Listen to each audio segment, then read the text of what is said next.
you ever noticed this, but do you notice that when money comes free, somehow the people get sick or they don't enjoy it or something? You know, you ever notice that? Somebody cheats on the insurance company and gets insurance money. And next thing you know, they're sick. Right? Right now, there's a lot of mortgage people in jail because they used to fraud the mortgage and get a lot of points and rob the people. And then there's a lot of them in jail. And I met one the other day, the guy is going to jail and he says,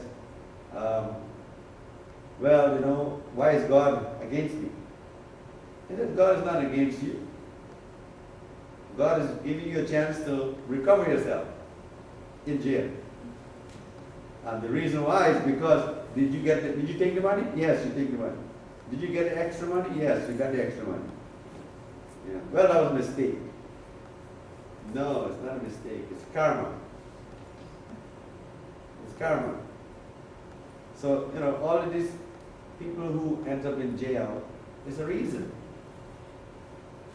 It's because God is trying to correct you. Jail is a very good place to correct you. Because when you're in jail, what happens? You're with yourself for the first time. You're not with anybody else. So all of a sudden you are with you. Now can you live with you? If you can't live with you, you can't live with nobody. You have to be happy.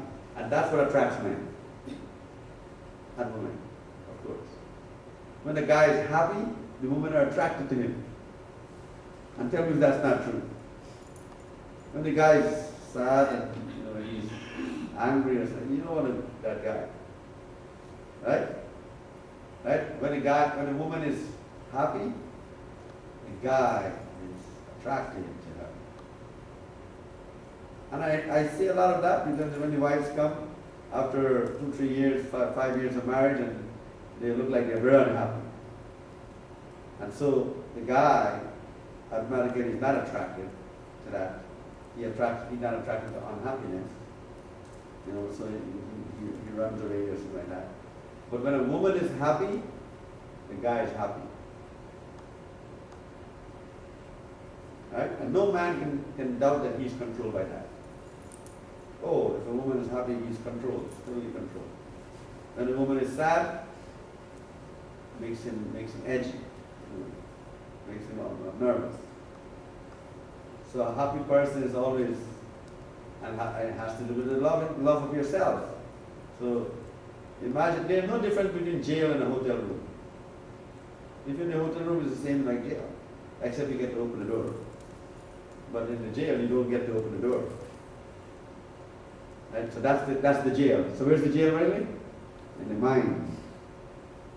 Because a person who stays in the hotel room all day, working on this project and everything, he can do the same thing in jail.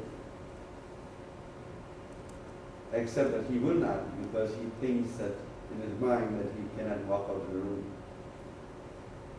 So we put ourselves in jail, technically, when our mind thinks that we cannot do something or we cannot get up and do it.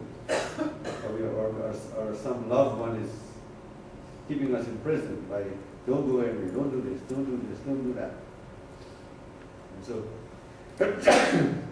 And so you see that I guess I'm writing it up, but you will see that it's like that when your loved one holds you down, and it's like feels it's in the mind. There's a saying. I just got it on. You can lower the ear a little bit down.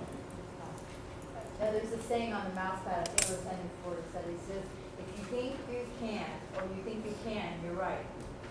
Right. Meaning that whatever you think is true. Right. I mean that your reality is in your mind.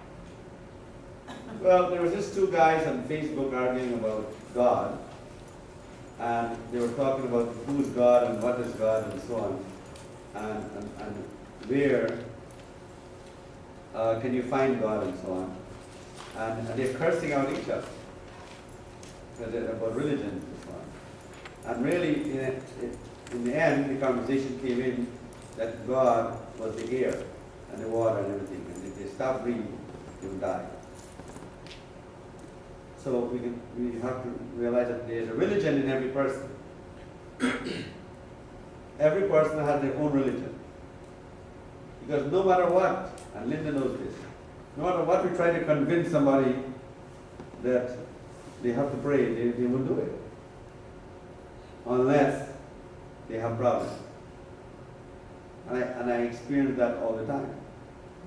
When the people come to me and they forget about, they eat the red meat again and they go back to it means that they have not loved themselves enough. So they lose themselves and end up they come back again. You know? So the idea is that if you don't want to lose anything, love it. Now a typical one is the children. You know? When you I don't know if you ever noticed this, but whenever someone has an abortion, there's a movie in it called The Unborn. Whenever someone has an abortion, the child after that abortion somehow runs away from home at some point, or becomes a radical. Or something happens. There's a movie that shows that the child after the abortion gets affected. Why? Because you didn't love the child in the first place. So that caused you to suffer with the other child. So you get a problem with the other child. Right? I don't know if you ever noticed this, but people sometimes they meet a good number, like a good life code, and they fall in love and everything, and then they don't appreciate the person. And guess what the next number they meet? Comes out to 9 or 6 or something like that. Yes. Because they have to learn a lesson. So it's very important that you understand the lesson of this life. So that's what life code teaches you. That's why life code now helps you to choose the right person. But number 9, is there to teach us a lesson. So we have to learn the lesson. So the numbers are very good, and I think the new people are not familiar with the numbers. They know the numbers? Yes. Okay. So you know your number 3, it's all right? Okay. Okay, so we can talk about numbers. Yeah, well, in life code, if you know the numbers, you can actually know what the things that you should follow, what the things you love, and why people are jealous. Because if you meet a number that comes out to a 6 or 9, then somebody gets jealous of you, right? Or you have a marriage, which is number 9, right? Now, in a number 9 marriage, you can lose the person through death, right? You die early in life, and then you miss that person. Like I always said in my speech before, a miserable husband is still a husband. A miserable wife is still a wife. But just to have a person there is something important. But the reason why you end up in a number 9 is because maybe a previous lover comes out to 8 and you refuse it. So everything is karma. Everything is karma. So that's why we end up with, and then certain people are running different numbers certain time. For example, when you're running a 6, the feeling you have is like you don't want to pray. Sometimes you don't want to pay attention to the altar. You feel like you don't want to go there, or you have a lot of doubts. Number 6 tends to make you feel that way, right? Because it separates you, pushes you away from. That's why number 6 people are very hard for them to believe. Don't believe easily, right, Juan? You have to test it out first before you believe. You have to check it first. So then, number 9 also tends, when you're running a number 9 here, you tend to be tested on everything that you have done before. So when you're running a number 9 year, or you're a number 9 person, you're always getting tested because you have to do everything twice. Whatever you do first fails, then you have to do it again. So number 9 is different. But number 9 is if you, for example, have an accident in number 9, nothing happens to you, right? But 2 years later, you can get sick or you can get another accident. So it repeats itself. So number 1 people, for example, they love themselves a lot.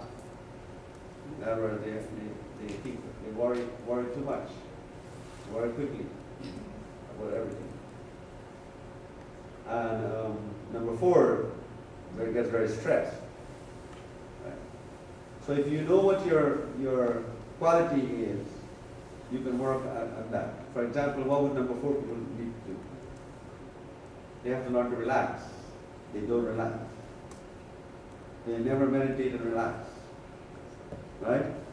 What does number 6 people have to do to calm their, avoid meat? And the frustration and lose weight. Right? So then the different numbers can help you to calm down your stress. And I would say that you can't, if you're number 9 with somebody, you and the person makes a 9, you cannot hate it. You have to accept it. If you're running a 6 year, don't hate it. The word hate separates you from everything. Because even if it's a bad year, you still have to accept it and love it and try to work with it, because then it's going to help you to grow. Right? If you're number 8 year, you don't complain. You get money. Everything is coming good. Right? You buy an expensive car, or you buy a house, and all of these things. So you enjoy it. So why you complain when it's number 6 and number 9? So anytime you fight the 9 or you fight the 6, it doesn't help you in the 8 and the 5s and so on here. So everybody's going through what month this month? This is February. It's a good month, except for number 4s. There's a lot of frustration in it. But Juan is making some money this month. That's good. He has some extra money in his hand. Okay? Do you know that one? You check the book, right? Right. So it's good when you know that. Right? And this can help you. So as you said, the knowledge can make you also don't lose anything. Because let's say you didn't know it was a bad day or bad month. Then you quarrel with your lover, or you will quarrel with somebody, and then you will lose them, and then you say, oh boy, what did I do the next day? So when you expect it, and you know ahead of time that, okay, you're going to quarrel today, right? Then do the respect, and realize now that tomorrow is your turn. So you keep your mouth shut today. Right? So change in your life. See, there's a time for everything. That's the way to say it, right? You have time to do anything. Even and that's a good way of looking at it. Everything has a cycle. Everything has a time. So if you work with the cycle, you do well.